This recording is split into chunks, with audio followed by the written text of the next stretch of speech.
జై శ్రీరామ్. నమస్తే. అన్వేష్ అనే ఒక యూట్యూబర్ తనకు వ్యూస్ కోసమో తను ఎవరిపైన బురద చల్లడం కోసమో బెట్టింగ్ యాప్స్ కారణంగా ఈరోజు యువత నష్టపోతుంది, యువత ఆత్మహత్యలు చేసుకుంటున్నారు, యువత ఆర్థికంగా నష్టపోతుంది అని చెప్పేసి నిత్యం వీడియోలు చేస్తున్నారు. కొంతమంది పేర్లు తీసుకొని వీడియోలు చేస్తున్నారు. ప్రకాష్ రాజ్ అనే ఒక వ్యక్తి కూడా ఈ బెట్టింగ్ యాప్స్ ను ప్రమోట్ చేశారంట. ఈ ప్రకాష్ రాజ్ ఎవరు అబ్బా అంటే మన సనాతన ధర్మం పైన నిత్యం విషం చెబుతుంటాడు. దేశానికి పనికొచ్చే పని ఏదైనా మోడీ గారు చేస్తున్నారంటే దాన్ని విమర్శించడంలో ముందుండి ప్రముఖ పాత్ర పోషిస్తుంటాడు.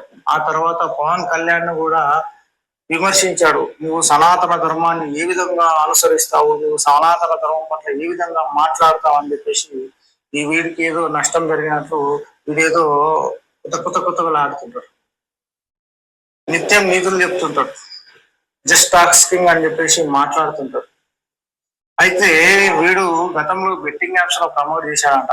అయితే ఇంతకు నీతులు బాగానే చెప్తావు, నువ్వు కూడా బెట్టింగ్ యాప్స్ లో ప్రమోట్ చేసినావు, నువ్వు కూడా లంగ లఫంగే కదరా అని చెప్పేసి ప్రకాష్ రాజ్ ను కొంతమంది ప్రశ్నిస్తున్నారంట. దాంతో వీడు సోషల్ మీడియాలోకి వచ్చి నేను తప్పు చేశాను గతంలో, అది తర్వాత తెలిసింది అది తప్పు అని, తర్వాత నా తప్పును సరిదిద్దుకున్నా, తర్వాత వాళ్ళు మళ్ళీ వచ్చి ప్రమోట్ చేయమని చెప్తే నేను దానికి ఒప్పుకోలేదు. ఇప్పుడు సోషల్ మీడియాలో అందరూ మాట్లాడుకుంటున్నారు కాబట్టి నేను చేసిన తప్పు ఏంది, తర్వాత నేను దాని గురించి తెలుసుకొని దాన్ని ఆపివేయడం జరిగింది అని చెప్పేసి ఈరోజు శుద్ధపూస మాటలు మాట్లాడుతున్నాను. నువ్వు దేశం గురించి మాట్లాడుతావు, సనాతన ధర్మం గురించి మాట్లాడుతావు, అంతర్జాతీయ విషయాల గురించి మాట్లాడుతుంటావు, రాష్ట్రాల మధ్య సంబంధాల గురించి మాట్లాడుతుంటావు, భాషాపరమైనటువంటి విషయాల గురించి మాట్లాడుతుంటావు, రాజకీయ పరమైనటువంటి విషయాల గురించి మాట్లాడుతుంటావు, మానవ సంబంధాల గురించి మాట్లాడుతుంటావు, ఆధ్యాత్మిక పరమైనటువంటి విషయాల్లో లోపలికి వెళ్ళి సనాతన ధర్మాన్ని విమర్శించే ప్రయత్నం చేస్తుంటావు.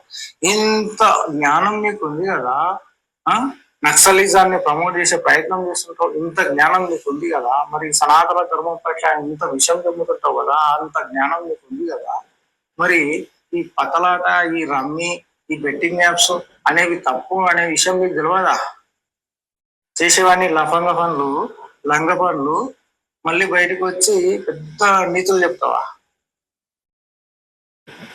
ప్రకాష్ రాజ్ 50 ఏళ్ళ వయసు వచ్చింది, 2-3 పెళ్లిళ్ళు చేసుకున్నావు, నువ్వు పెద్ద లంగావు, పెద్ద బేకారాలు. ఈ బేకారాలే ఈ ఎటువంటి మంచి జీవితం, వీళ్ళకి వ్యక్తిగత జీవితాలు బాగుండవు, వ్యక్తిగత అలవాట్లు బాగుండవు, డబ్బుల కోసం ఎటువంటి పనైనా చేసే వ్యక్తులు.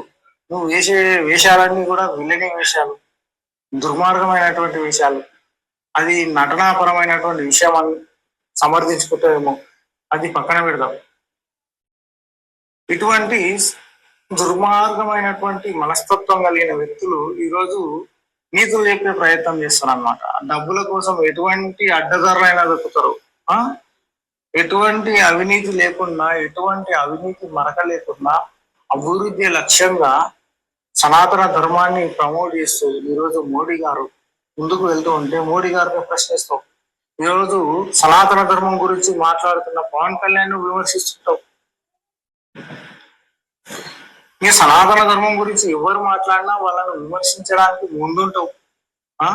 చాలా మాట్లాడతాడు పురాణాల గురించి, ఇతిహాసాల గురించి, శ్రీరాముడి పైన, అయోధ్య పైన, ధర్మం పైన, దేశం పైన, అన్ని విషయాల గురించి మాట్లాడతాడు. కానీ చేసేవాడిని లంగలఫంగ పని. ఫస్ట్ వీడిని లోపల వేయాలి. ఫస్ట్ పోలీసులు ఈ ప్రకాష్ రాజ్ ను విడిచిపెట్టకూడదు. అన్నీ తెలిసి చేసినప్పుడు చట్టము విడిచిపెట్టదు. తప్పు చేసి ఇది నాకు తప్పు అని తెలియదు అంటే కోర్టు సహించదు. ఇటువంటి వాళ్ళని విడిచిపెడితే రేపు పొద్దున అందరూ కూడా తప్పుడు పనులు చేసి ఆ తర్వాత వచ్చి ఇది తప్పుడు పని అని మాకు తెలియదు అని ఒప్పుకుంటుందా? చట్టం ఒప్పుకుంటుందా? అట్లేమన్నా చట్టం ఒప్పుకుంటుందా? ఊకోదు కదా. కాబట్టి ఈ బెట్టింగ్ యాప్స్ ప్రమోట్ చేసినటువంటి ఈ ప్రకాష్ రాజ్ ను లోపలేయాలి. ఇంకెప్పుడు కూడా వీడు నీతి మాటలు మాట్లాడే అర్హత వీరికి లేదు. కాబట్టి సమాజం అంతా గ్రహించాలని కోరుకుంటూ జై